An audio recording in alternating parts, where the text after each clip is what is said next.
moving on to lesson 2, as we are still gathering new information about our topic, we're going to start synthesizing our information.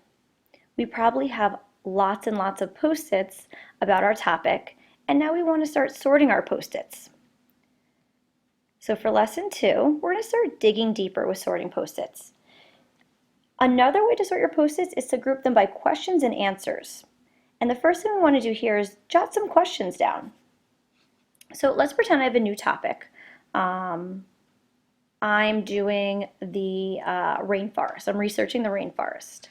What I could do is I can grab some new post-its, new blank post-its. These are my virtual post-its, and jot down some questions that you have about your topic.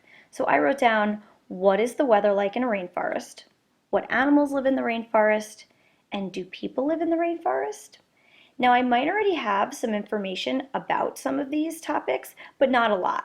So these new questions will help me guide my research from here on out. If I do come across one of the answers for these questions, or a little bit that I want to write in bullet, I can simply go to that post-it and write down the additional information or stack the post-its on top of these.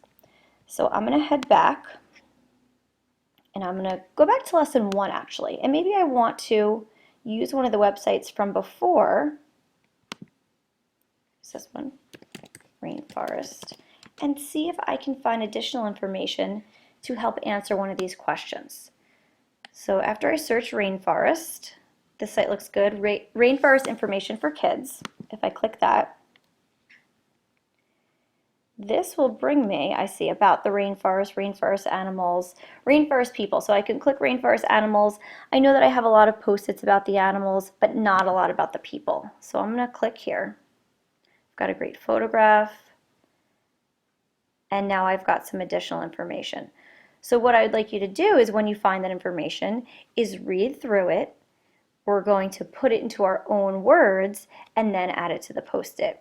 So just from reading the very beginning, people do live in the rainforest, but very few in the traditional ways because most have been displaced by outside settlers or have been forced to give up their lifestyles by the governments. So I'm going to head back to my post-its. And do people live in the rainforest? Yes, people live in the rainforest, but very few. And then what I would do is I would write a little bit longer, adding some supporting details about how they are displaced, but people do live here.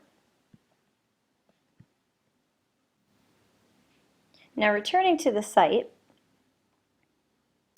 we jotted down some questions, we wrote our new information on the post-it, and any other post-its that I already have or I come up with new information as I'm reading later on in the week, I can place that information on those new post-its. And these will serve as headings when I want to draft pages. So if I end up having a lot of information about the rainforest people, this will no longer be a question, but this will turn into, I don't know, a different chapter or section I can write about in my book. So I can write people of the rainforest. And then I'll have a lot of new additional information underneath that'll set me up for my writing.